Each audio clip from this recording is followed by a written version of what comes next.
자, 고3 학생들, 고3 되고 처음으로 봤었던 모의고사죠. 산모 보느라 너무나도 고생 많았습니다. 아마 옆 친구한테도 들었다시피, 학교 선생님한테도 들었다시피, 아니면 학원 선생님한테도 들었다시피, 이번 고3 3월 모의고사 대체적으로 어땠나요? 그렇게 막 쉽다라는 평은 받지는 못했을 겁니다. 제가 다른 과목은 잘 모르겠지만, 영어를 분석하면서, 혹은 제가 가르치고 있는 고3 학생들한테도 계속 피드백이 들어오잖아요. 그러면 그 학생들이 저한테 먼저 얘기했던 건 뭐냐면, 선생님, 너무나도 어렵습니다 라고 했거든요. 그래서 저도 너무 궁금해서 시험지 나오자마자 한번 바로 분석하고 학생들에게 얘기해 줄 말을 조금 정리를 해봤거든요. 그 모든 거를 한번 같이 공유를 하고, 과연 그러면은 이 공유한 내용을 바탕으로 우리가 어떻게 학습을 해나가야 될지 그 간단한 이야기로 한번 마무리를 지어보려고 합니다. 왜 유독 이번 시험지 3월 모의고사가 더 어렵게 느껴졌었냐, 그거와 관련해서 간단하게만 얘기해 볼게요. 기본적으로 이 시험지 외적인 얘기를 한 번만 해보면, 아마 국어 이슈가 있었죠. 수학 과목 같은 경우에는 잘 모르겠는데 국어가 굉장히 많이 까다로웠다라고 합니다. 그러니까 국어가 어려웠기 때문에 그 멘탈 관리에서 실패를 해서 수학에서도 영향이 미쳐지고, 그 수학에서도 조금 흔들렸었던 멘탈이 아마 영어까지 확장되었을 가능성이 더 높습니다. 근데 이거는 외적인 영향력이고, 진짜로 이 시험지 영어 과목 자체만을 바라봤을 때 어떤 부분에서 그렇게 어려웠는지 간단하게 먼저 말씀을 드리자면요. 아마 시험지 운영을 실패했을 확률이 굉장히 높습니다. 여기서 말씀드리는 운영 실패라는 거는 아마 문제를 풀 때 시간 관리를 실패했을 확률이 굉장히 높다라는 거죠. 즉 70분 안에 45문제라는 그 영어를 올바르게 다 푼 학생들이 그렇게 많지는 않았을 거라는 겁니다.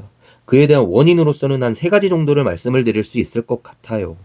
첫 번째는 뭐냐? 20번대 지문들이 배신했다. 여기서 말하는 20번대 지문이라는 거는 대충 세 가지로 말씀을 드릴 수가 있습니다. 대의 파악 문제랑, 즉 주제를 묻는 문제죠.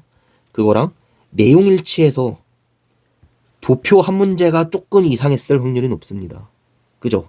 그러면은 도표를 제외한 대입 파악 문제에서 배신을 했다라는 게 뭐냐면, 대부분 1, 2등급을 받는 학생들은 적어도 20번대의 문제는 안정적으로 다 맞추어야만 본인이 원하는 등급을 받을 수 있다라고 생각을 했었는데, 여기서 어떻게 배신을 해나갔느냐, 이게 제일 컸죠. 소재도 추상성이 굉장히 높았고, 문장 단위로도 의미를 파악하기 위한 추상성이 굉장히 높았기 때문에 학생들이 굉장히 난항을 겪었을 거라는 겁니다. 대표적으로 20번 주장 문제는 아이들이 거의 한 1분 컷하고 넘기는 문제인데 여기서부터 조금 막혔을 확률이 높다라는 거거든요. 그리고 21번이 어려웠을 겁니다. 그 다음에 24번에서도 조금 추상성이 높았던 소재들을 바탕으로 지문이 구성되어져 있기 때문에 좀 까다로웠을 거예요. 대표적으로, 물론 보기 싫겠지만, 그죠? 임베디드라는 단어, 파묻다라는 게 그냥 진짜로 우리가 삽으로 흙을 판다라는 느낌이 아니라 이 지문 속에서 조금 추상적으로 쓰였거든요. 그리고 바운드업과 같은 경우도 마찬가지고, undermeans라는 단어도 이 지문에서 처리하기에는 상당히 까다로웠던 단어들이었습니다. 그리고 그뿐만이 아니라 내가 말했잖아요. 각각의 문장들끼리 연결하고 의미를 판단하기 위해 관계를 판단할 때도 굉장히 추상적이었다고. 근데 여기에서 제가 학생들한테 말하고자 하는 바가 뭐냐면, 그냥 글을 읽었을 때 추상적이다라고 해서 그냥 뇌를 빼고 읽는 게 아니라, 이거 반드시 주의해 주세요. 글 자체나 소재가 추상적이라면 어떤 믿음이 있어야 되냐면, 뒤로 갈수록 필자가 구체적으로 조금 알아들을 수 있게 진술해 주겠지라는 믿음이 꼭 필요합니다. 특히 20번 같은 쉬운 유형으로 분류되는 지문에서는요. 그래서 사실 초반부나 중반부까지도 굉장히 난해하고 까다로웠지만, 결국 마지막 문장에서 필자가 말하고자 하는 말을 구체적으로 드러내 줬거든요. 그래서 이 뒷부분만 확실하게 판단을 했으면 정답을 쉽게 찍을 수 있었던 문제라는 겁니다. 괜찮나요? 그리고 21번도 이게 소재 자체는 musicians, innovator, 우리가 알고 있는 소재기는 하지만 굉장히 비유적으로 쓰였다라는 점, 그리고 이것도 마찬가지로 문장 단위로 의미 관계를 판단할 때 있어서 굉장히 까다롭고 추상적이었기 때문에 논리적으로 글을 읽지 못했을 가능성이 높다라는 거죠. 그죠? 그러고 24번도 마찬가지로 무엇이냐, too domesticated, 이거 어떻게 해석해야 되지 감이 안 왔을 학생들이 높거든요. 그래서 우리 학생들한테 제가 꼭 말하고자 하는 바가 뭐냐면, 절대로 본인들이 마주하는 지문들에 있는 모든 소재를 100% 납득할 수 있을 거라는 그런 환상에 빠져 있으면 안 되거든요. 만약에 본인이 추상적인 소재를 한번 마주했다라고 하면은 그냥 들고 가는 겁니다. 이것도 봐봐요. domesticated 같은 경우에는 무슨 뜻이 되냐? 보통 가축, 사육이라는 느낌이잖아요. 그지? 그러면은 뭔가 사육이라는 이미지가 있구나. 그냥 들고 가야 된다라는 거예요. 여기에서 무언가를 하나 더 구체적으로 본인이 이해하겠다라는 생각이 아니라 그냥 추상적인 걸 갖고 뒤에서 필자가 진술할 구체적인 내용들을 바탕으로 한번 이해해보겠다라는 생각으로 가야지. 첫 번째 문장에서부터 막혀갖고 소재가 너무 까다롭다라는 이유로 대충 읽고 선택지로 넘어가봤자 어차피 본인이 원하는 정답을 고를 수가 없다라는 거예요. 무슨 말인지 알겠죠? 그래서 이런 20번대들에서 난해하고 까다로운 소재나 문장 간의 관계성이 드러났기 때문에 조금 어려웠다라는 거고, 25번 같은 경우에는 왜 어려웠느냐? 학생들이 마찬가지로 의심했을 거예요. 보통 25번 같은 도표나 내용일치 같은 경우에는 몇 번이 정답이 많죠? 5, 4, 3. 여기에 보통 정답이 쏠려 있는데 25번의 정답이 몇 번이었느냐? 2번이었거든. 그러니까 학생들이 조금 당황하고 본인이 읽은 것에 대해서 의심을 하기 시작했을 겁니다. 5번을 읽어봤는데 정답이 아니야. 4번도 아니야. 3번도 아니야. 여기서부터 어떻게 되죠, 학생들이? 와, 이거 지읒됐다 싶죠. 내가 잘못 읽었구나. 5, 4, 3 중에 하나가 정답일 텐데. 그렇게 선입관을 갖고 문제를 바라보면 안 된다라는 겁니다. 무슨 말인지 알겠죠?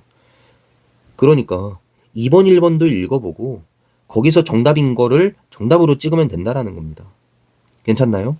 그래서 결론적으로 제가 말씀드리고자 하는 거는 뭐였냐면 20번대, 즉 구체적으로 말하면 20번, 21번, 24번, 25번 이 네 문제가 우리 학생들을 굉장히 괴롭힐 수 있을 만한 문제였겠다라고 생각이 드는 거죠.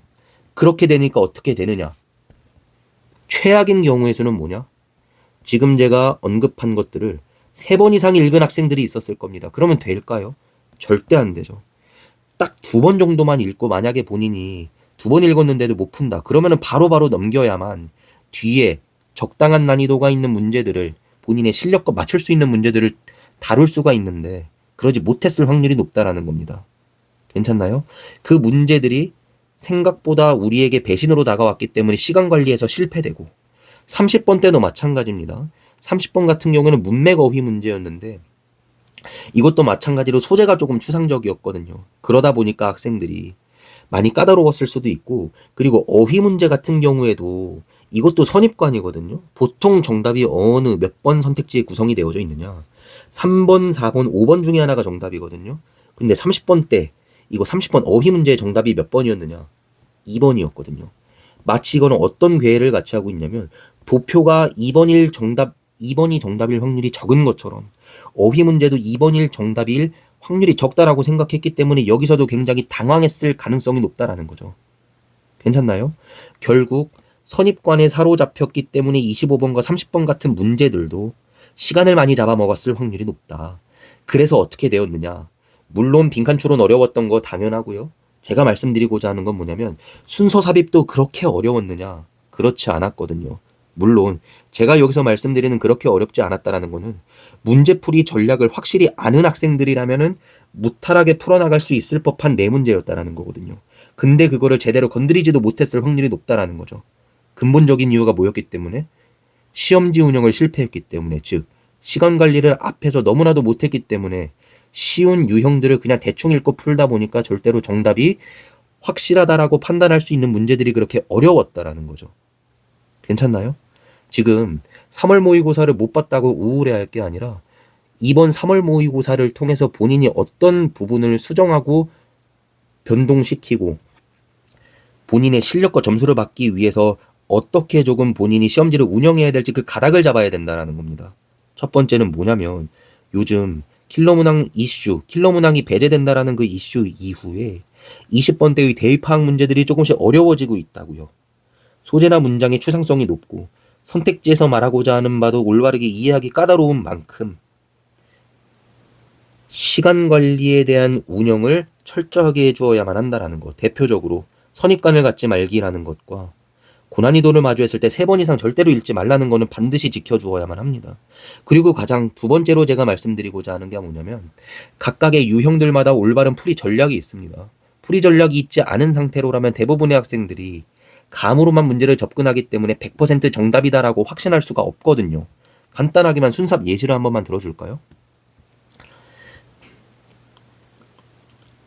예를 들어서 37번 같은 경우에도 this structure 이런 단어에 반응을 했는지 본인이 판단해 봐야 됩니다. 그리고 두 번째는 wonder이라는 단어에 반응했는지 궁금해한다라는 건 질문을 했거든요. 간단하게만 얘기해 줄까요? 사람들이 필자가 질문을 왜 하죠? 질문에 대한 대답을 듣기 위해서 질문을 하는 거거든요. 그러면은 그 구조상 무엇과 이어질 수밖에 없는지 그러한 거를 판단할 수 있어야 된다라는 겁니다. 그리고 38번 같은 경우에도 제가 수업 시간에는 누차 강조했지만 이거를 모르는 학생들은 그냥 눈을 뜨고 코가 베어진 상태로 그냥 문제를 접근했을 확률이 높다라는 거거든요.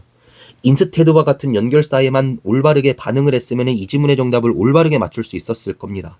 만약에 인스테드가 어떤 기능을 하는지 모르겠다라고 하면은 제 유튜브에 있는 쇼츠를 간단하게 참고만 해주면 되거든요. 아니면 기타 이것과 관련해서 순삭과 관련된 풀이 전략이 궁금하다라고 하는 학생들이 있으면은 제가 이 3월 모의고사에 있는 네 문제를 바탕으로 제가 이것저것 조금 말씀을 드리도록 하겠습니다. 그래서 각각 유형별에 맞는 학습 전략을 갖고 꾸준하게 문제를 올바르게 풀고 본인의 실력에 맞게끔 하기 위해서는 욕심 부리지 마세요. 대부분의 학생들이 과유불급, 욕심을 많이 부리기 때문에 본인이 받을 수 있는 점수보다 못 받게 되는 거거든요.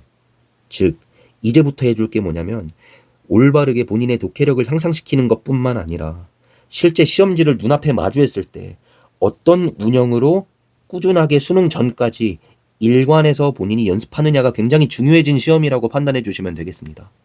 자, 그러면은 총평은 여기까지 하겠고요. 3월 모의고사는 그저 시행착오에 불과합니다. 11월까지, 즉 수능 전까지 있는 여러 모의고사나 평가원 시험 같은 경우에도 마찬가지로 모든 시험들에 큰 의미 부여하지 마시고 각각의 시험들을 바탕으로 본인이 부족한 부분을 메꿔 나가기 위한 하나의 밑거름 장치로 본인이 해나가길 바랍니다. 알겠죠?